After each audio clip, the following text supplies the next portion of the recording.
Cuando hablamos del síndrome de distrés respiratorio, ¿qué debemos considerar? Ya su nombre nos está diciendo, ¿no es cierto? Y es el niño que va a presentar dificultad respiratoria despuesito del nacimiento. ¿Y cuáles son las patologías que están relacionadas con ese cuadro respiratorio? Hablamos de una patología que es del prematurito, hablamos de la membrana hialina o la taquipnea o el distrés respiratorio del prematuro, hablamos de la taquipnea transitoria del niño maduro y estamos hablando del niño que tiene síndrome de aspiración de Meconi. Entonces, cuando ya vamos hablando de estos niños por riesgo, si estamos hablando de neonatología, ¿cuáles son los recién nacidos que van a tener estos riesgos? La mayoría de los recién nacidos van a estar relacionados con problemas después del nacimiento. Hablamos del prematuro, hablamos del restringido del crecimiento intrauterino, hablamos de aquellos niños que van a desarrollar un grado de hipoxia en diferentes momentos, ¿no es cierto? Entonces, esos recién nacidos que van a significar riesgo también están relacionados con estas patologías que es el síndrome de distrés respiratorio. Cuando ya hablamos de cada uno de ellos decimos, ¿qué es distrés respiratorio para nosotros? Es dificultad para respirar después del nacimiento, ¿no es cierto? Ese es el término que nos da. Al mismo tiempo decimos, si estamos hablando de ese distrés, eso va a depender de cada recién nacido o el factor de riesgo de cada recién nacido para definir una patología. El prematurito va a desarrollar un distrés respiratorio del prematuro, llamado también membrana hialina. El niño a término, que ha tenido un nacimiento abrupto, vamos a decir, está condicionado a presentar una taquipnea transitoria. Y aquel niño que ha tenido un grado de hipoxia perinatal o en la vida intrauterina va a desarrollar el síndrome de aspiración de Meconi. Estas tres causas se dicen que es la primera causa de mortalidad en la edad neonatal. Por lo tanto, cuando hablamos de distrés respiratoria, muchas veces nos dice, se puede prevenir porque se puede predecir, si es que quieren, que ese recién nacido va a tener esa dificultad respiratoria y como consecuencia tenemos que tener cuidado en el manejo de la gestante que está con esos factores de riesgo. Y cuando ya consideramos el distrés respiratorio, hemos dicho, ¿no? Distrés respiratorio causas prematuro, taquipnea transitoria recién nacido a término y aspiración de meconio por un estado de hipoxia. Si esto es un diagnóstico previo que podemos hacer para disminuir el grado o prepararnos, si quieren, para el tipo de atención que vamos a hacer a ese recién nacido, pero también existen otras causas que muchas veces se van a considerar como complicaciones en la atención de un recién nacido. Por ejemplo, estamos hablando del neumotórax. Aunque existen casos de neumotórax congénito, pero debemos recordar que si es un recién nacido, sea este prematurito, un niño que ha nacido deprimido después de una cesárea, por ejemplo, o un niño con asfixia, ¿qué nos obliga en la atención inmediata de ese recién nacido? Proceder a la reanimación neonatal, ¿verdad? Entonces, la reanimación neonatal está condicionada en 4 pasos que son básicos. Hablamos del paso A, que es la condición de recepción inmediata de ese recién nacido, pero que además debemos considerar que el paso más importante es la ventilación a presión positiva. Precisamente esa ventilación a presión positiva, que sí es el paso más importante, también es el paso en que nos va a llevar a complicación. Si estamos hablando de la ventilación a presión positiva, dijimos, ¿no? Hay que utilizar equipos que estén relacionados a prevenir el barotrauma, a prevenir la ruptura alveolar. Y estamos hablando de la bolsa a presión positiva, lo que comúnmente se va a llamar como el AMBU. ¿Cuál fue la condición que pusimos para utilizar en un proceso de reanimación neonatal? ¿Qué tipo de AMBU teníamos que usar? Una bolsa a presión positiva, pero con condición de bolsa autoinflable, ¿no es cierto? O sea, es esa bolsa de goma que si apretamos inmediatamente, como respuesta inmediata, tiene que inflarse, por eso hablamos de bolsa autoinflable. Y esa condición de bolsa autoinflable, además tiene que estar añadida ¿con qué? La válvula, ¿no es cierto? La válvula de seguridad que se va a llamar el pop-off. Porque sabemos que la bolsa a presión positiva, ¿cuál es la capacidad que debe tener para aplicarle una reanimación neonatal? De 200 a 250. ¿Y qué significa volumen? Es demasiado volumen para ese pulmón del recién nacido. Por eso es que se implica dentro de la atención de estos recién nacidos la obligatoriedad, si quieren, de utilizar la bolsa con la válvula de presión, porque si vamos a comprimir esa válvula, va a llegar lo necesario, pero esa válvula no va a permitir presionar en exceso los pulmones y va a escapar el aire, que significa exceso. Entonces, pero si en algún momento no disponemos de esa bolsa o nosotros no conocemos o ambuceamos directamente con la seguridad, esa bolsa tiene una valvulita, ¿no? Que tapa. Si nos olvidamos de abrir, entonces estamos mandando volumen excesivo. ¿Qué significa eso? Que vamos a producir ruptura alveolar, lo que condiciona a un barotrauma y el efecto posterior de esa ventilación a presión positiva con exceso de aire va a producir el neumotórax. Entonces, cuando hablamos de síndrome de distrés respiratorio, si tenemos el antecedente de una reanimación, vamos a considerar que puede ser una complicación de la reanimación o a veces hablamos de un neumotórax congénito. Cuando estamos hablando de la hipertensión pulmonar, normalmente dijimos, ¿no es cierto? Cuando ese niño nace, el solamente hecho de clampear el cordón, estamos cambiando la presión. Y ese cambio de presión, ¿a qué nos va a llevar? A que esos vasos pulmonares que en la vida intrauterina estaban con broncoconstricción, el cambio de presión va a hacer que esos vasos pulmonares vayan a la vasodilatación. Pero si estamos hablando de ese niño que tiene hipoxia, la hipoxia nos va a llevar a un estado de acidosis. ¿Y la acidosis a qué nos va a llevar? A una vasoconstricción pulmonar. Entonces, en ese nacimiento no va a permitir que haya una dilatación de los vasos pulmonares. Por lo tanto, ¿qué es lo que va a condicionar? Que la acidosis va a evitar esa dilatación y va a tener una hipertensión pulmonar persistente por la falta de dilatación, lo que se manifiesta con distrés respiratorio. En algún momento estamos considerando algunas anomalías congénitas, porque ese niño puede nacer con una agenesia pulmonar, con una hipoplasia pulmonar, pero eso ya se determina que es algo congénito, ¿no es cierto? Que no vamos a poder revertir. Entonces, lo que nos debe preocupar es que cuando estamos hablando de síndrome de distrés respiratorio, existen patologías específicas que nos van a llevar a ese distrés, pero existen también complicaciones en la atención del recién nacido que nos van a llevar al distrés, como el neumotórax producido por una reanimación inadecuada o por la hipertensión pulmonar que estaba en un estado de hipoxia, asfixia, acidosis, igual a vasoconstricción pulmonar. Cuando ya estamos hablando de la diferenciación de estas patologías, hablamos de la membrana hialina, ¿no es cierto? Y cuando hablamos de la membrana hialina, ¿qué concepto tenemos que tener? Que ese cuadro respiratorio es exclusivamente del prematuro. Cuanto más prematuro sea, van a ser cuadros más graves. Cuanto menos prematuros sean, van a ser menos graves. Por eso se habla de la clasificación de que vamos a tener en 4 grados la membrana hialina, ¿no es cierto? Y cuando hablemos de prematuras, vamos a hablar específicamente de las 28 a las 35 semanas. ¿Por qué 28 semanas? Porque es la condición en que ese niño todavía puede tener condición de vida. Si estamos hablando de las 22, 23 semanas, es un poquito difícil, ¿no es cierto? Por eso decimos que a partir de las 28 semanas ese niño tiene condición de vida hasta las 34 semanas, pero ¿qué tenemos que conceptualizar en esto?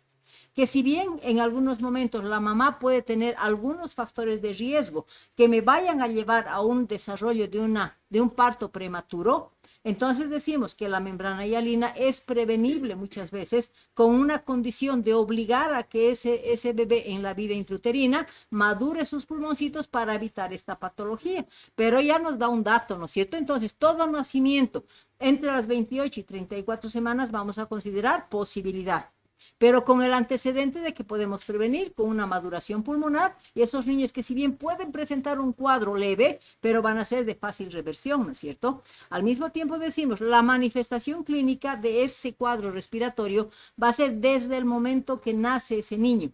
¿Por qué? Porque si estamos hablando de un cuadro de insuficiencia respiratoria, todo prematurito generalmente, ¿qué es lo que va a condicionar a un nacimiento, ¿no es cierto? Y el nacimiento prematuro. Eso me está llevando a una condición pulmón inmaduro. Y al mismo tiempo, ese prematurito, ¿qué significa? Que no tiene condición ni siquiera de presencia de surfactante para que cuando ese niño sea estimulado para un esfuerzo respiratorio, ese alveolo se va a abrir, pero cuando se cierre en la expiración, eso se va a adherir porque le va a faltar una sustancia, ¿no es cierto? Entonces, se dice que todo prematurito hay que vigilar que no presente dificultad respiratoria, por lo tanto hay que estar preparados para la reanimación y después de la reanimación, cuando logremos mantener esos alveolos dilatados, vamos a considerar de que ese niño tiene que mantenerse con ventilación a presión positiva como mantenimiento hasta recibir el medicamento que es específico, ¿no es cierto? Entonces es un cuadro persistente, pero si no sabemos que ese niño tiene que ser reanimado y después tenemos que continuar con una ventilación a presión positiva, va a ser un cuadro progresivo y eso nos va a llevar a la muerte por el colapso de los alveolos y un cuadro de insuficiencia respiratoria grave. Cuando estamos hablando de las causas, hemos dicho, ¿no? Esta es la condición para que desarrolle una membrana hialina, pero ¿por qué elige esta patología al prematurito, porque va a tener una condición de inmadurez funcional y estamos hablando de dos aspectos. Cuando hablamos de una membrana hialina, ¿qué significa? Presión alveolar, presión pulmonar. Ese niño, a través de la parrilla costal y los músculos accesorios, ¿será que está dispuesto ese sistema respiratorio para luchar con una presión que significa la membrana hialina? Difícil, ¿no es cierto? Entonces, la inmadurez morfológica está específicamente relacionada con la alteración funcional mecánica, con una parrilla costal y unos músculos accesorios que son débiles, que no tienen condición de luchar para esa presión pulmonar. Y al mismo tiempo se dice que existe una causa primaria básica, que es la deficiencia de surfactante. El surfactante sabemos que es una sustancia que se la va a llamar la sustancia tensioactiva. ¿Qué significa? Que el mismo alveolo, a través de los neumocitos tipo 2, tiene que producir esa sustancia cuando el pulmón está maduro para tapizar, si quieren, toda la pared alveolar para que los movimientos respiratorios, inspiración se abre y la expiración se cierre, tenga esa capacidad de separar las paredes. Entonces, la deficiencia de surfactante va a ser la causa primaria asociada a la alteración morfológica o alteración funcional de la mecánica respiratoria en sí. Entonces, ya cuando estamos hablando de ¿y dónde se encuentra el surfactante? Dentro de la estructura o la anatomía de los alveolos está considerado que esta pared alveolar está rodeada por los neumocitos tipo 1. Pero esos neumocitos tipo 1 van a tener la capacidad de cubrir el 95% de la pared alveolar. ¿Para qué? Para que garantice en su momento lo que va a ser el intercambio gaseoso, que es importante. Pero para que funcione ese intercambio gaseoso, tiene que estar el alveolo dilatado, vacío, sin líquido pulmonar y lleno de aire. ¿Por qué? Porque dentro de las paredes, las uniones septales principalmente de los alveolos, van a existir unas células que se llaman neumocitos tipo 2, que solamente va a representar un 5% de la superficie alveolar, pero estos neumocitos tipo 2 son los responsables de que una vez que se ha liberado la pared alveolar, cuando ese niño ha hecho el esfuerzo respiratorio, empieza a liberar el surfactante, empieza a proteger toda la pared del alveolo para que ese niño cuando empiece la respiración, haga la inspiración y la expiración y no dé condición de adherencia o colapso alveolar. Por eso se dice que toda vez que tengamos surfactante, vamos a tener la condición de tener una dilatación alveolar. Si hay deficiencia de surfactante, como no va a haber esa sustancia que mantiene dilatado el alveolo, se va a adherir en la expiración y se van a colapsar las paredes. Una vez que se ha dado el colapso, se va a producir las atelectasias. Entonces, la complicación que tenemos en la membrana hialina por una inmaduración de los neumocitos tipo 2, si quieren, va a ser el colapso de los alveolos, lo que va a caracterizar a la membrana hialina. Si hablamos de prematuritos, unos van a desarrollar cuadros graves, otros van a desarrollar cuadros leves. ¿En base a qué? Se sabe también que el estrés de ese feto va a condicionar a que precozmente vaya a madurar esos alveolos a través de los neumocitos tipo 2. Entonces, si se dice que el estrés madura precozmente a esos neumocitos, ¿cuándo vamos a considerar a un feto estresado? Porque si vemos la condición de la vida fetal, es el bienestar fetal total, ¿no es cierto? Tiene un líquido amniótico adecuado donde se puede mover ágilmente, tenemos una temperatura adecuada, el niño no necesita desgaste de energía, simplemente está con bienestar fetal en ese medio. ¿Qué es lo que pasa si ese niño va a perder líquido? Por ejemplo, si la mamá va a tener una ruptura de membranas, al niño lo van a empezar a incomodar, ¿no es cierto? Porque ya no va a tener ese ambiente de confort, vamos a decir. Entonces, todos aquellos niños que nacen por el antecedente de una ruptura prematura de membranas, ¿qué va a condicionar? A que lo vamos a estresar ese niño por esa pérdida de confort y eso va a obligar a que ese pulmoncito obligue a sus neumocitos tipo 2 a madurar y tener como condición después del nacimiento producción de surfactante. Cuando hablamos del niño con restricción del crecimiento intrauterino, es aquel niño desnutrido. ¿Y será que el desnutrido tiene un buen confort en la vida intrauterina? No, nuevamente a esos fetos los vamos a considerar estresados porque la mamá no le va a dar condiciones adecuadas de una buena nutrición, ¿no es cierto? Por lo tanto, vamos a hablar nuevamente de situación de estrés, obligación de madurar precozmente esos neumocitos tipo 2 para liberación precoz de surfactante. Cuando estamos hablando de esa hipertensión materna inducida por el embarazo, ¿será que ese bebé tiene un confort total cuando esa mamá desarrolla una pre o una eclampsia? Nuevamente hablamos de niños estresados, entonces de toda mamá que ha desarrollado una hipertensión inducida por el embarazo va a condicionar a un feto estresado. Por lo tanto, nuevamente condición para que desarrolle una liberación precoz de surfactante. Por lo tanto, estos niños con ruptura prematura de membranas, restricción del crecimiento y una mamá con hipertensión inducida por el embarazo, son niños que van a tener menos posibilidad de desarrollar membrana hialina grave. Compararemos a aquel niño que tiene mucho más confort, aquel niño donde va a tener una mamá que ha desarrollado la diabetes gestacional, va a tener mucho azúcar, va a tener muy buenas condiciones, ¿no es cierto? Entonces, ese niño macrosómico que está con un confort total, si se va a dar un parto prematuro, ¿qué va a significar? Un brusco corte de ese confort, ¿no es cierto? Entonces, esos niños no están preparados, por lo tanto, son los que van a desarrollar los cuadros más graves de membrana hialina por esa situación de no estrés y un nacimiento abrupto o un nacimiento precoz. Cuando ya condicionamos la fisiopatología que se va a dar, si decimos la condición básica es que ese recién nacido prematuro. Puede haber factores que van a condicionar también a presentar este cuadro, por ejemplo, la asfixia, hemos dicho, la hipotermia post-nacimiento o un nacimiento abrupto por cesárea prematurito. Cuando hablamos de la diabetes gestacional, hemos dicho, ¿no? Macrosómico mayor riesgo, el segundo gemelar siempre es el que va a llevarlas de perder y no sé por qué se condiciona que el sexo masculino va a tener mayor condición a desarrollar esta patología. Pero todo esto simplemente son factores que van a apoyar a la condición básica que es la prematurez. Y la prematurez, ¿a qué nos va a llevar? Esta prematurez siempre va a estar relacionada con una inmaduración pulmonar. Y estamos hablando de inmaduración pulmonar específicamente por una deficiencia de maduración en los neumocitos tipo 2, los que no van a tener condición de producción de surfactante. Por lo tanto, si este pulmoncito inmaduro no tiene neumocitos que van a producir surfactante, ¿qué va a condicionar? No va a poder sintetizar esos neumocitos por la inmadurez que tiene. No va a poder almacenar y no va a poder liberar para proteger esas paredes alveolares para que mantengan su tensión intraalveolar.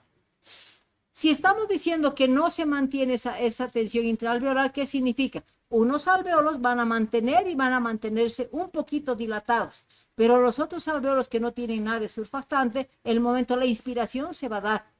Pero el momento en que se pare esa ventilación a presión positiva, los alveolos en la expiración se van a pegar las paredes, lo que vamos a hablar de un colapso, y ese colapso va a condicionar a que se produzcan las microatelectasias. Por lo tanto, van a haber unos alveolos funcionando y otros no funcionando porque se va a dar el colapso alveolar. ¿Eso qué me significa? Que va a disminuir la superficie de intercambio, la superficie alveolar funcionante. Una parte funciona, otra parte no funciona. Si estamos condicionando a que hay menos y va a haber gran número, vamos a decir, de alveolos que van a colapsar, ¿esto qué significa? Alveolo colapsado significa presión. Solamente con una ventilación a presión positiva vamos a obligar a que ese alveolito se dilate, pero si no tengo la ventilación a presión positiva, se van al colapso. Lo que condiciona que van a ser pulmones con tensión alveolar alta y finalmente, si no se mantiene ese alveolo dilatado, todos los alveolitos se van a ir colapsando, van a producir las microatelectasias y van a anular la función pulmonar. Y decimos, ¿no? Si este alveolo no está cubierto por un surfactante, se va a colapsar y va a disminuir el volumen de los alveolos. Al mismo tiempo decimos, ¿no? Perdón. Entonces, si estamos hablando de que no hay una buena ventilación y no hay una buena circulación, de hecho se va a dar la condición importante que es el desequilibrio entre la ventilación. ¿Por qué? Porque hay alveolos que no están funcionando, que se han colapsado. Hay otros que sí todavía se mantienen en funcionamiento. Hablamos de la perfusión, hemos dicho, ¿no? Si hay una hipoxia en ese niño, va a producir una vasoconstricción de vasos pulmonares. Entonces, como consecuencia de ese desequilibrio entre la ventilación y la perfusión, va a condicionar a que la hipoventilación que se establece por el poco funcionamiento de unos y otro funcionamiento de otros va a establecer un estado de hipoxia. La hipoxia obligadamente me va a llevar a una hipercapnia y la hipoxia y la hipercapnia establece directamente una acidosis metabólica y la acidosis metabólica hace que esos vasos alveolares de los que estaban parcialmente dilatados, vamos a decir, empiezan a producir una vasoconstricción y aquí va a establecer esa vasoconstricción pulmonar, va a condicionar a que se establezca la hipertensión pulmonar persistente. Entonces, aquí tengo alveolos no funcionando, hay disminución en el intercambio, hay vasos pulmonares contraídos, por lo tanto, si hay bajo intercambio y hay vasoconstricción, de eso se va a condicionar a lo que va a ser la hipoperfusión pulmonar. Si estamos con hipoperfusión, esos pulmones no están funcionando, entonces como efecto rebote, vamos a decir, se va a dar la vasodilatación de los capilares. Estamos hablando de que hay aumento de la permeabilidad capilar. Y ese aumento de la permeabilidad capilar va a condicionar a qué? A que empiece a liberarse plasma, empiece a liberarse fibrina. Por lo tanto, el pulmón, por esa vasodilatación de capilares, va a empezar a llenarse de sustancia y es por eso que se le da el nombre de membrana hialina. Entonces, si produce todo eso, lo que tengo que manejar, siempre cuanto más prematurito sea, va a tener la probabilidad de tener cuadros más graves. Cuando sea un prematuro limítrofe, van a ser cuadros menos graves, asociado a la condición de maduración de los neumocitos tipo 2.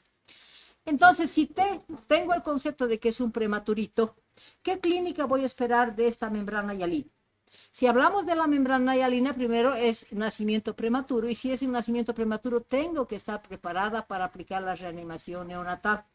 Si aplico la reanimación neonatal, ¿qué significa? Que yo no lo puedo abandonar y dejar de aplicar el paso más importante, que es la ventilación a presión positiva. Por lo tanto, estamos hablando de que esa reanimación no solamente va a condicionar a un momento, sino es continuación hasta que ese niño vaya a recibir el surfactante como medicamento específico.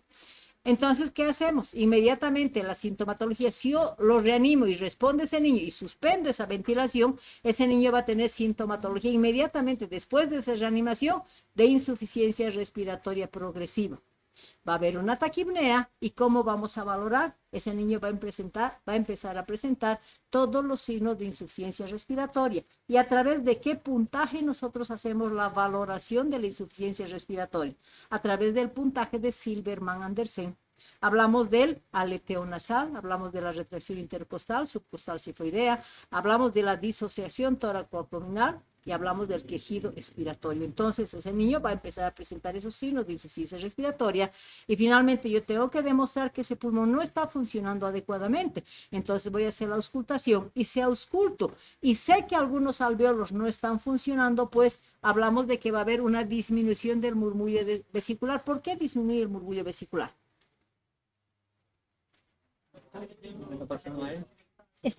Las microtelestasias que se están produciendo no están permitiendo el intercambio del aire entre los alveolos, entonces eso va a condicionar que van a haber zonas con murmullo vesicular disminuido. Si hay falta de intercambio, me va a establecer la hipoxia, ¿no es cierto? Y el estado de hipoxia se va a manifestar clínicamente con una cianosis generalizada por el mismo estado de hipoxia que está. Pero ese niño en algún momento siempre va a querer proteger su cerebrito. Entonces, ¿qué es lo que hace? Empieza el mecanismo de defensa y el paso de un estado de cianosis central a una palidez. ¿Por qué? Está en estado de hipoxia, esperamos que él esté cianótico, ¿no es cierto? Pero al mismo tiempo, de repente lo vamos a encontrar pálido. ¿Por qué?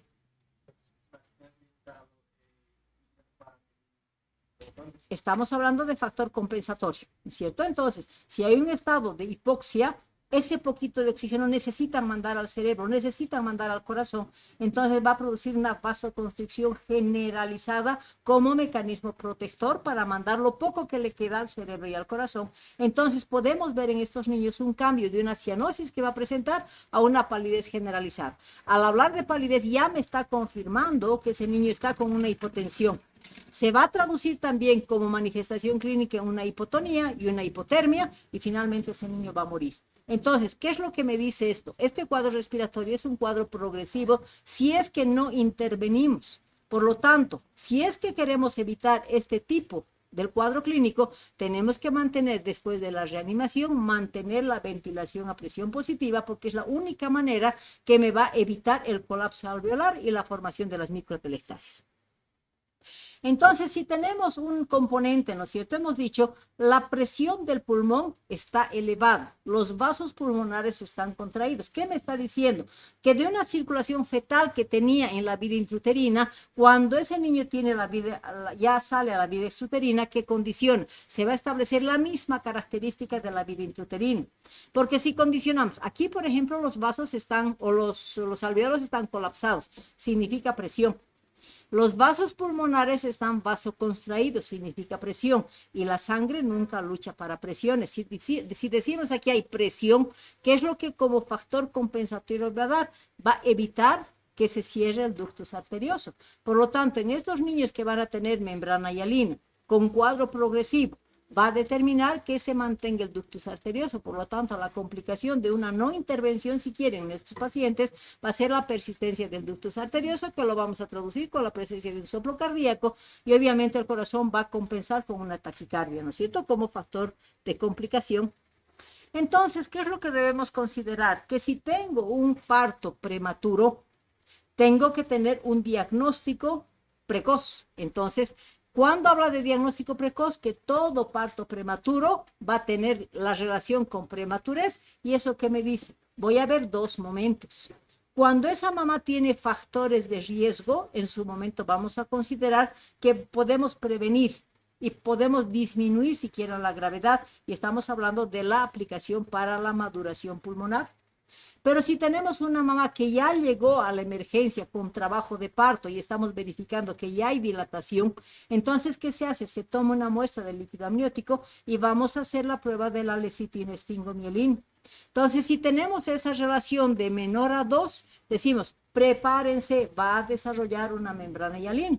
Y cuando esa mamá ya tiene una ruptura prematura de membrana, simplemente tomando un tubito de ensayo con etanol y ponemos gotitas de líquido amniótico, va a empezar a burbujear. ¿Qué me está diciendo? Pulmón inmaduro, prepárense para la reanimación y para mantener la atención adecuada para esos prematuritos, para que evitemos que se vaya a dar ese cuadro progresivo.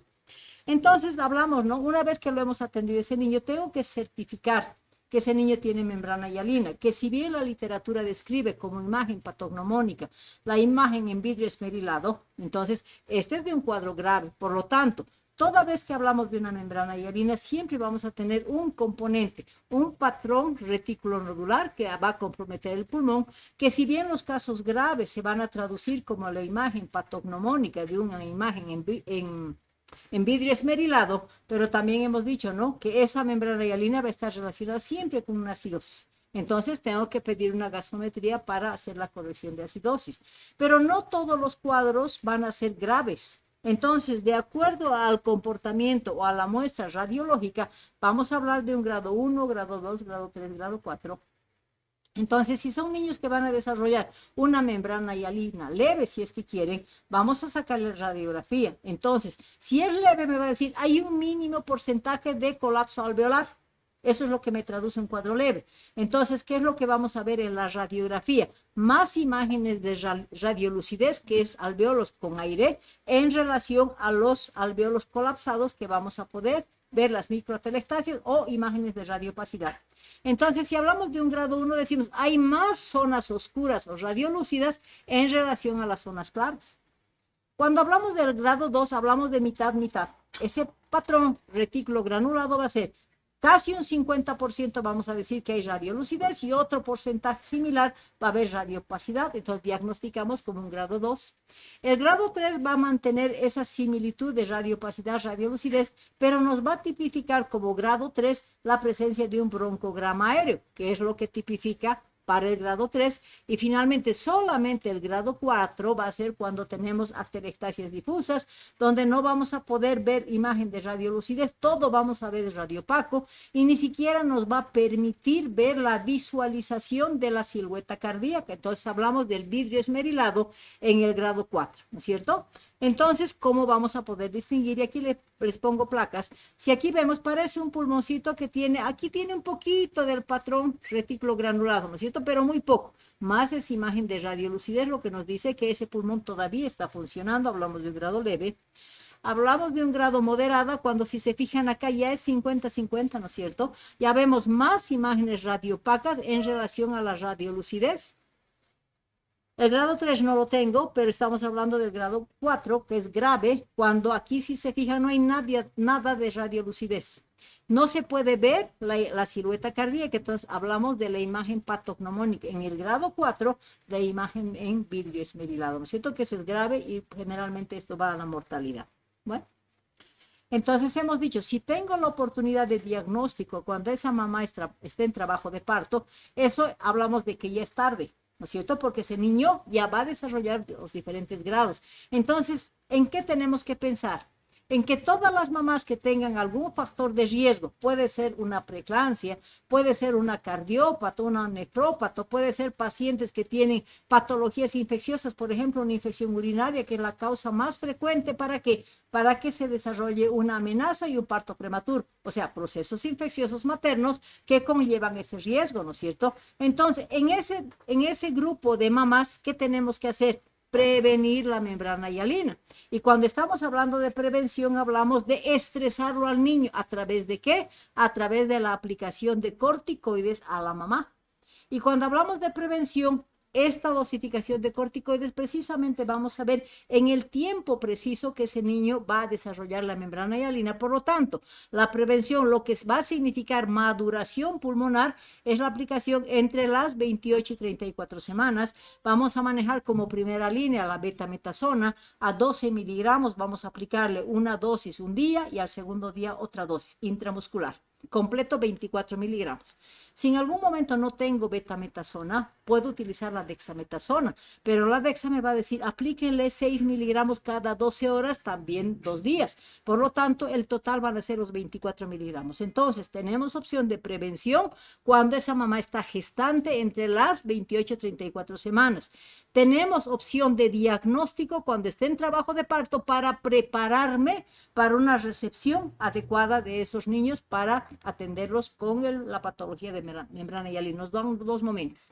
Bueno, si estamos hablando de que se va a dar ese nacimiento, la primera condición es dar medio caliente, ambiente caliente. ¿Por qué? El prematurito es un niño que tiene todas las barreras naturales, empezando por la piel, inmaduras, piel delgada. Estamos condicionando a que no va a tener tejido celular subcutáneo, por lo tanto, rápidamente se nos va a enfriar. Entonces, es importante recibirlo con la condición de un medio caliente, servocuna, ¿no es cierto? Tengo que estar preparada para la reanimación, porque el éxito para que ese niño no colapse los alvéolos es la mantención de la ventilación a presión positiva. Entonces, si estoy hablando de la recepción a través de un ambiente caliente, tengo que saber aplicar la reanimación neonatal.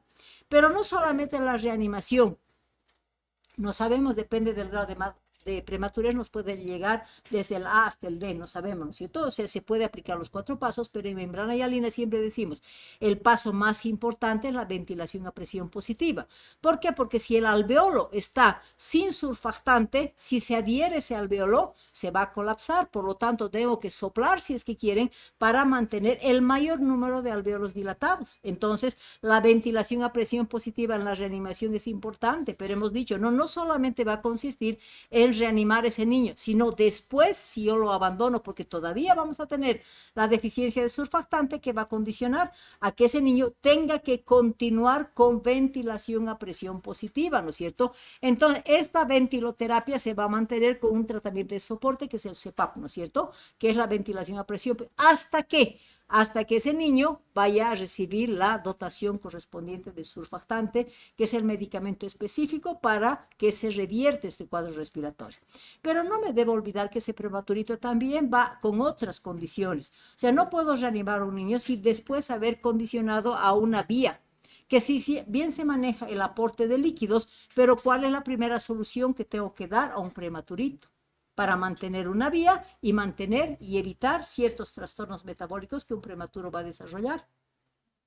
¿Qué vía le voy a poner? ¿Qué líquido le voy a poner a un prematurito?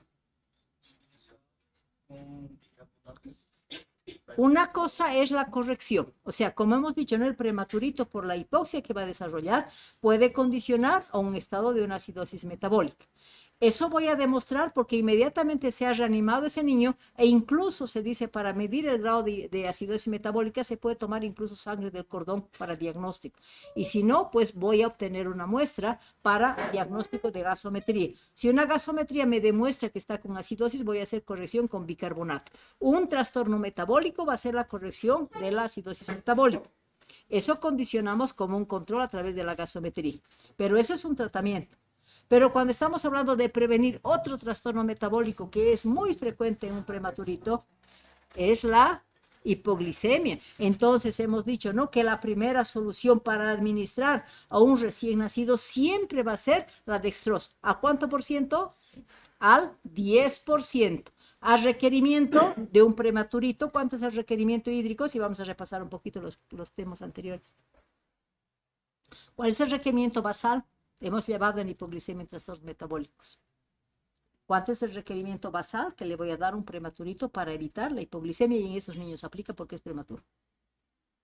60 ml kilopeso para 24 horas. Entonces, esta hidratación al darle líquido, pero más glucosa al 10%, estoy cubriendo líquidos y estoy previniendo la hipoglucemia, ¿no es cierto? Entonces, es el manejo de atención inmediata de recién nacido, pero lo específico siempre va a ser el aporte de surfactante. Se maneja actualmente el surfactante porcino, vamos a darle una dosis de 200 miligramos. ¿Y cuál será la vía para administración del surfactante? Normalmente, o sea, si estamos queriendo que el surfactante como sustancia activa llegue a los alvéolos, o sea, se aplica directamente como los prematuritos en la reanimación, tenemos obligación para administrar el surfactante, si quieren, es mantenerlo intubado. ¿Sí? Y si es que no estaba intubado, para administrar el surfactante necesito intubarlo. Entonces la administración va a ser a través del tubo endotraqueal, porque una vez que se está poniendo el surfactante, se continúa el bolseo. ¿Para qué? Para que eso se disperse en todo lo que es alveolitos, ¿no es cierto? Esperamos más o menos cómo nos responde en 4 a 6 horas. Si todavía tiene un cuadro de insuficiencia respiratoria ese niño, vamos a continuar con una segunda dosis. No necesitamos más de 2 dosis de surfactante para compensar esa deficiencia que ese niño tenía, ¿sí? Luego estamos hablando de que estos niños, ¿será que es bueno que nazcan en cualquier hospital? Porque el único nivel donde se atiende este grado de prematurez es en el tercer nivel, porque necesita una terapia neonatal, ¿no es cierto? Entonces, se dice que cuando en un hospital, a no ser que sea un caso de un parto expulsivo, donde lo atendemos, hacemos la reanimación y tenemos que hacer la referencia inmediata al tercer nivel para que se administre lo que corresponde como surfactante, ¿no es cierto? Entonces se dice, cuando en un hospital de segundo nivel o hospitales generales vamos a recibir a una gestante que esté en trabajo de parto, 34 semanas maneja la norma, o las 32 semanas que dice, hay que enviarla con la mejor incubadora. ¿Cuál es la mejor incubadora? La madre. Entonces, todo trabajo de parto que está en un hospital general de 32 a 34 semanas, y peor si es menor, tiene que quedarse en un tercer nivel, o sea, incubadora, madre junto con el bebé, porque ahí tenemos una terapia intensiva neonatal. Entonces, cuando se hace la recepción, si estamos hablando de un prematurito que nace a las 32 semanas, no tengo que hacer todo el proceso de reanimación, sino apenas necesito iniciar la ventilación, ese niño va a ser intubado y va a ser administrado inmediatamente el surfactante. A eso lo vamos a llamar el tratamiento de rescate pulmonar, porque es inmediatamente, porque el 32 semanas nos va a desarrollar un caso grave, ¿no es cierto? Entonces vamos a administrar por vía endotraqueal el surfactante y máximo 2 dosis. ¿Qué complicaciones tenemos? Primero hemos dicho, ¿no es cierto?, el paso más importante de estos niños en su atención posnacimiento es la reanimación y es la ventilación a presión positiva. Si damos volúmenes excesivos y no consideramos esa bolsa autoinflable y no consideramos el pop-off como válvula de seguridad en el AMBU, vamos a producir esto, neumotórax, ¿no es cierto? Entonces es una iatrogenia, es una complicación. Cuando estamos hablando de hemorragias intracraneales, cuando nosotros manejamos, cuando queremos dar el surfactante, normalmente se hacen movimientos en el niño. Si hacemos movimientos muy bruscos, no nos olvidemos que los vasos del sistema nervioso central son tan delicados de los prematuritos, podemos producir hemorragias intracraneales.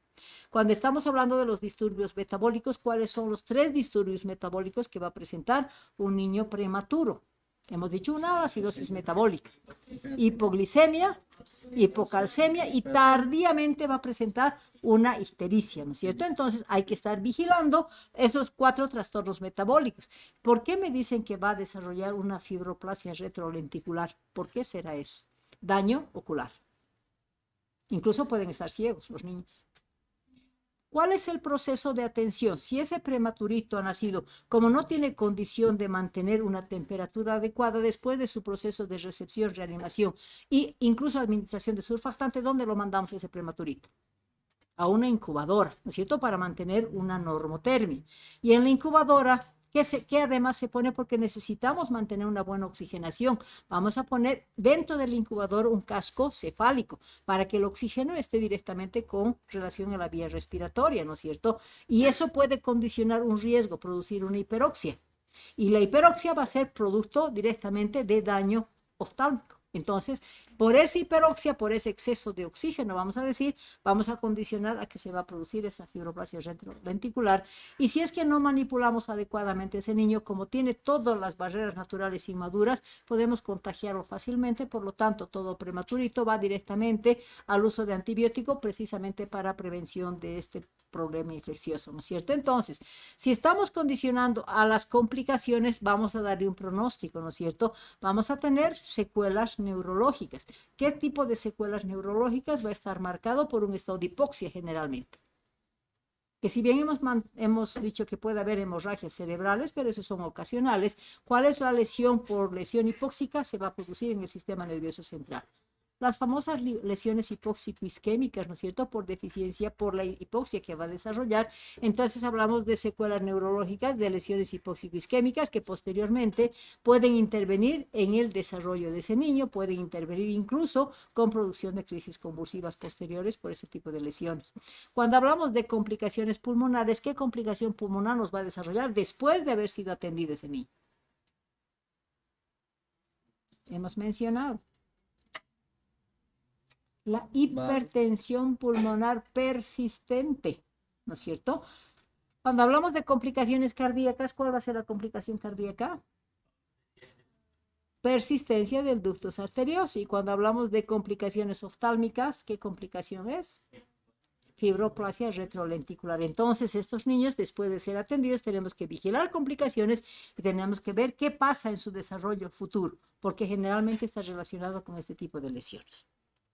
Bueno, si esa es la membrana hialina, ahora entramos a la otra patología que es más benigna, vamos a decir, y es la taquipnea transitoria del recién nacido. Si hablamos de taquipnea transitoria, ¿qué me está diciendo? Es un periodo autolimitado, ¿no es cierto? Entonces, si consideramos la taquipnea transitoria, decimos, unos autores lo designan como el pulmón húmedo. ¿Por qué?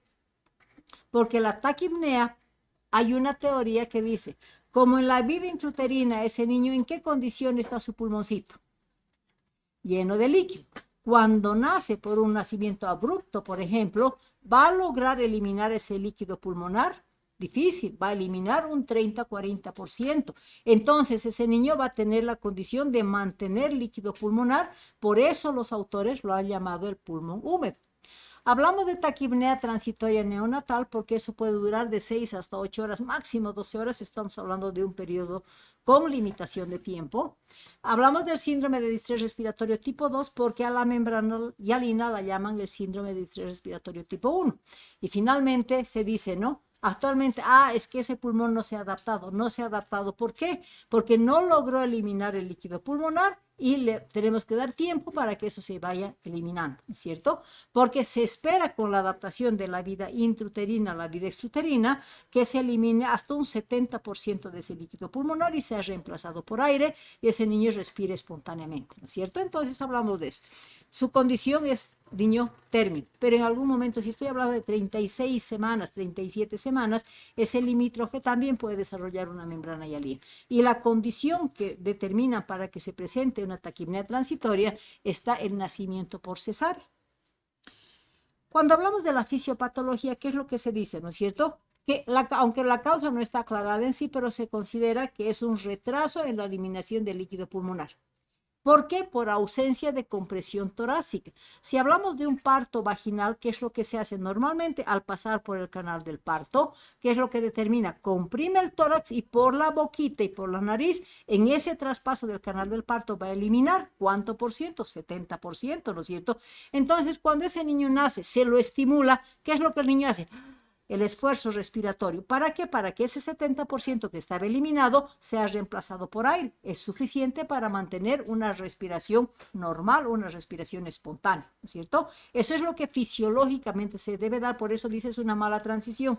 Lamentablemente con la taquipnea transitoria, como no se ha dado esa compresión torácica, ha nacido por cesárea y programada. ¿Por qué hablamos de cesárea? Por ejemplo, una cesárea de emergencia. ¿Por qué un niño con cesárea de emergencia no va a desarrollar este tipo de cuadro? Porque al estar sometido a un trabajo de parto, se lo está estresando ese niño. Al producir estrés, ¿qué estamos condicionando? A que se elimine el surfactante. Entonces, el surfactante va a ser un factor determinante para mantener los alvéolos dilatados. Pero si ese niño está programado para las 37 semanas, que muchos ginecólogos programan a las 37 semanas, ¿qué están haciendo? De un confort total que esté ese niño, cortan el segmento y lo sacan, ¿no es cierto? Un nacimiento abrupto. ¿En qué posición lo pone? En una posición de declive, la cabecita. ¿Para qué? Para que se elimine un poquito, que por gradiente de presión se puede eliminar. Unos se eliminan bien, otros no eliminan adecuadamente. Entonces, aquellos que no van a eliminar van a ser los que van a desarrollar la taquipnea transitoria. Por lo tanto, se dice que la taquipnea transitoria específicamente está determinada porque ese pulmón no se liberó un poquito, nada más, y el resto le damos tiempo a que ese sistema hemático y linfático saque ese resto de líquido para liberar ese pulmoncito, ¿no es cierto? Es lo que manejamos. Por lo tanto, se dice que la taquipnea transitoria, muchas veces, cuando estamos hablando de limítrofes principalmente, no garantizamos la maduración pulmonar. Entonces, algunas veces puede estar relacionada con que esos neumocitos tipo 2, como es un nacimiento abrupto, no se lo ha preparado, incluso esos neumocitos tipo 2 no están preparados para la liberación del surfactante. Entonces, eso va a condicionar a que va a haber una deficiencia de surfactante. Por lo tanto, lo que se determina es que ha habido un retraso en la adaptación a la vida extrauterina, sin duda alguna, y que hay permanencia de líquido pulmonar para que ese niño respire espontáneamente. Bueno, ¿cómo vamos a determinar si es una taquipnea transitoria? Primera condición, maduro o limítrofe. Segunda condición es que ese niño va a nacer y como va a eliminar un 30% a un 40%, va a ser un volumen pequeño, pero le va a dar la condición a ese niño a hacer un esfuerzo respiratorio y reemplazar ese 30% con aire. ¿Pero ese 30% es suficiente? No, porque es un poquito de oxígeno que va a poder meter, porque no nos olvidemos que estamos hablando de oxígeno, aire, ambiente, donde tenemos solamente el 21%, ¿verdad? Entonces, si no lo apoyamos con oxígeno a ese niño, tiene 2 horas por nacimiento para gastarse todo lo que era oxígeno aportado. Por lo tanto, es importante evidenciar si ese niño después de las 2 horas o inmediatamente por nacimiento no presenta signos de insuficiencia respiratoria, porque es otro síndrome de dificultad respiratoria.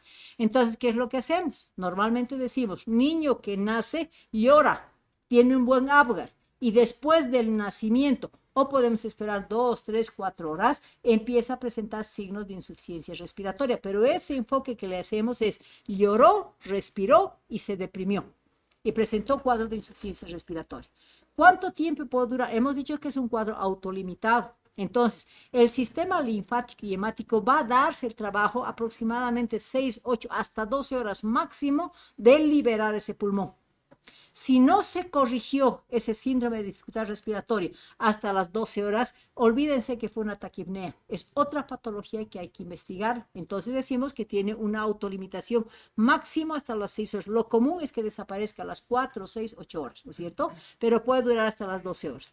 Entonces, si es que no está resolviéndose, pues hay algo que está pasando, ¿no es cierto? Bueno. Entonces, si les pregunto, ¿el diagnóstico es clínico o necesito radiografía, necesito laboratorios en la taquipnea transitoria?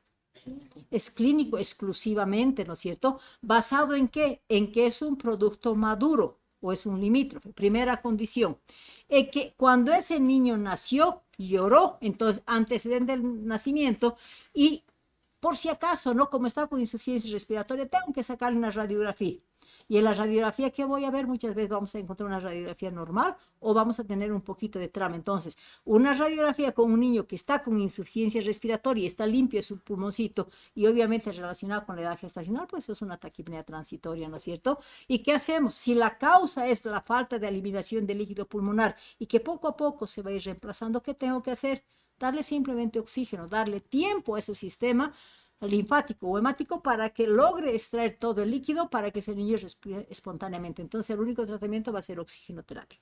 Radiografía, normal o un poquito de aumento de trama, ¿no es cierto? O sea, no tengo nada de particular en un recién nacido. Bueno, ahí nos vamos a aquel niño que va a sufrir antes del nacimiento un estado de hipoxia.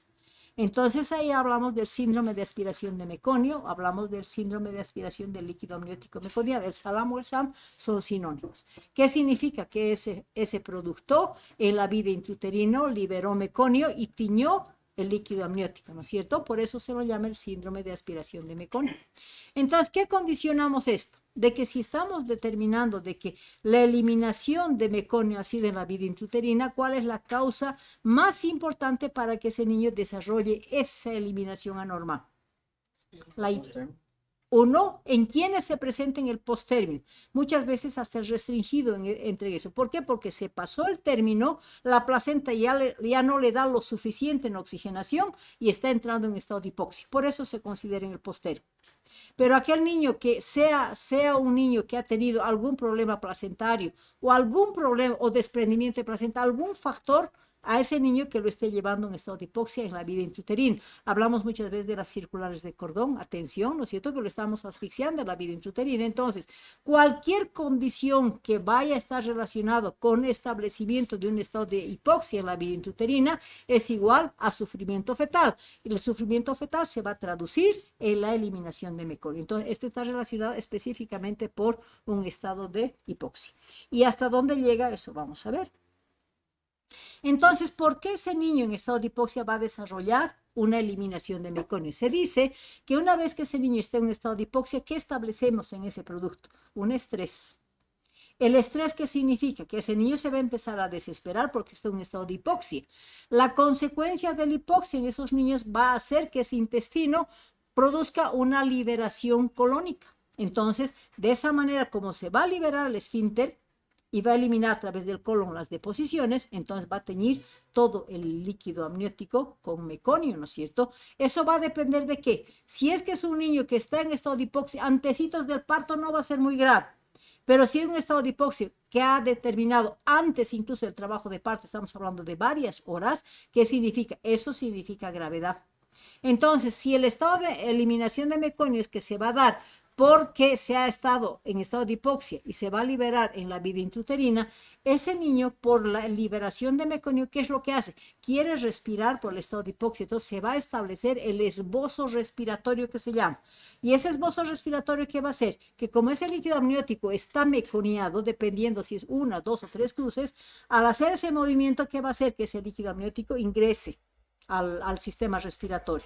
Si es una etapa corta, va a quedarse en vías respiratorias altas. Si estamos hablando de casos más prolongados, va a llegar hasta bronquios, va a llegar hasta bronquiolos y va a llegar hasta alveolos, ¿no es cierto? Dependiendo del tiempo que se está dando esa liberación y el estado de hipoxia. Por lo tanto, aquí decimos, la liberación se va a dar en la vida intrauterina por relajación colónica, pero al mismo tiempo el niño por el esbozo respiratorio en la vida intrauterina va a meter el meconio y va a llegar muchas veces hasta los pulmones. Entonces se va a dar esa dualidad de acciones, liberación colónica más esbozo respiratorio, lo que va a implicar que el meconio entre a la vía respiratoria, ¿no es cierto? Va a haber una invasión hasta los alveolos, que va a condicionar, no se olviden que esta sustancia es sumamente irritativa, ¿no es cierto? Entonces lo que se va a dar, este meconio que va a ser aspirado, va a llegar a los bronquios y va a llegar a los alveolos. Como es una sustancia muy irritativa, los alveolos tienen que reaccionar ante esa sustancia química y que va a producir una inflamación. Y esa inflamación alveolar va a condicionar a que se traduzca en una neumonitis química por irritación del meconio.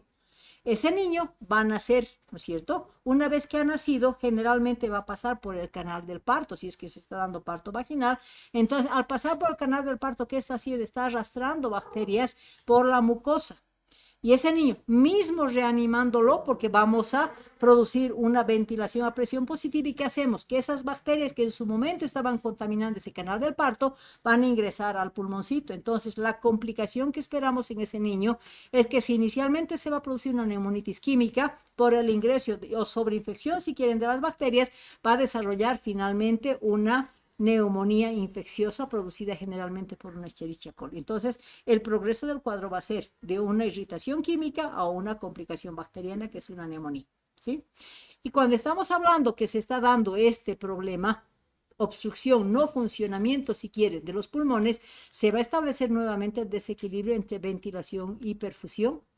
Y al mismo tiempo se va a condicionar a la resistencia pulmonar. ¿Por qué se condiciona la resistencia pulmonar? Principalmente si estamos hablando de un meconio tres cruces. ¿Saben ustedes cómo se diferencia una cruz, dos cruces, tres cruces del meconio? ¿Cuándo hablamos de una cruz? Cuando el líquido amniótico esté amarillito. Cuando hablamos de dos cruces, cuando el líquido amniótico esté verdoso. Y cuando hablamos de tres cruces, cuando esté puré de arveja, ¿no es cierto? Denso y espeso.